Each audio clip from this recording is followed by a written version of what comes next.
Nós continuamos o nosso estudo da obra O Nosso Lar, de Francisco Cândido Xavier, psicografada por André Luiz. E o nosso objetivo, como temos reiterado, é salientar os pontos mais importantes de cada capítulo. Nós não estamos resumindo a obra, mas apenas salientando esses pontos que nós, sob a nossa visão, são pontos muito importantes que nem sempre nós prestamos atenção. Por quê? Porque o romance, como o livro é escrito de uma forma romanceada, ele é muito interessante. Então nós ficamos totalmente envolvidos com a história e acabamos, eu pelo menos percebi que eu perdi alguns pontos muito importantes. Por isso que eu voltei nas minhas leituras e estou fazendo esse trabalho deste comentário.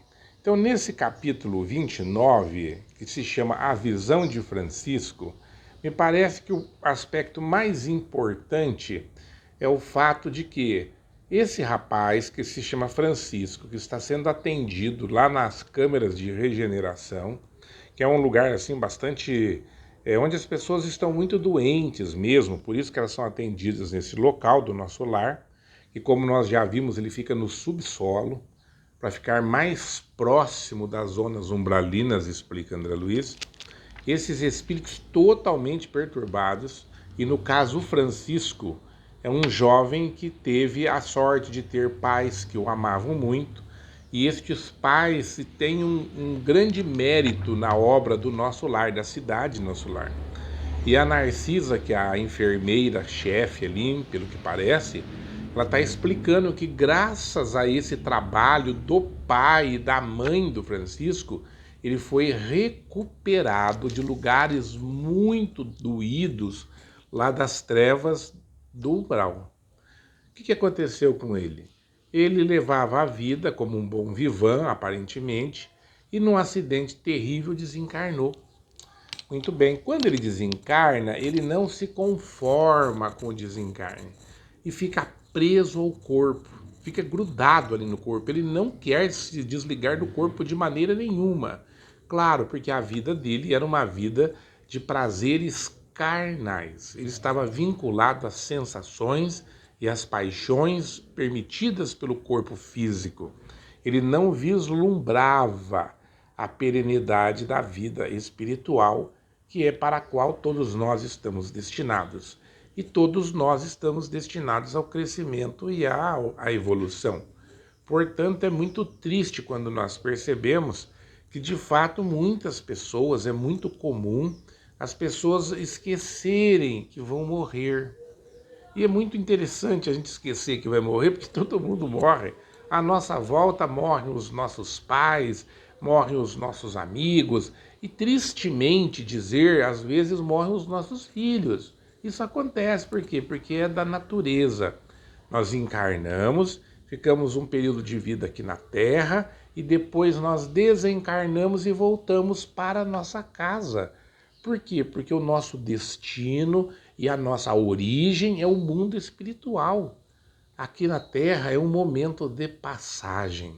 Nós estamos aqui transitoriamente e nós vivemos esquecendo essa realidade. Então nós falamos assim, ai, coitado, ele morreu. Mas por que coitado? Todos nós morreremos. Aliás, a gente nasce para morrer. Um simples estudo da biologia já mostra que não existe nenhum tipo de vida que vive para ser eterno, que nasce para ser eterno. Se nós nascemos, nós morremos. O espírito, sim, não vai acabar nunca, porque é uma obra direta de Deus. Deus criou o espírito não morrerá. Deus criou a matéria não desaparecerá. Ah, mas a matéria se destrói. Não, a matéria não se destrói, a matéria se transforma. Mas ela não se destrói jamais. Ela se mantém perenemente nas suas mais diversas formas. E o espírito também. Portanto, esse sofrimento que a Narcisa vai descrever do nosso irmão Francisco, ele é muito doído. Então, qual que é a nossa primeira lição? Nós não devemos ser apegados demais à nossa carne. É importante viver na Terra? É importante. A vida na Terra é uma oportunidade de evolução, de transformação. também é uma oportunidade para nós amarmos, para nós respeitarmos, para nós aprendermos a prática da caridade. Enfim, a vida na Terra é maravilhosa, mas é transitória. Então nós temos que ter isso em mente. Neste caso específico, traz mais uma lição que eu achei interessante.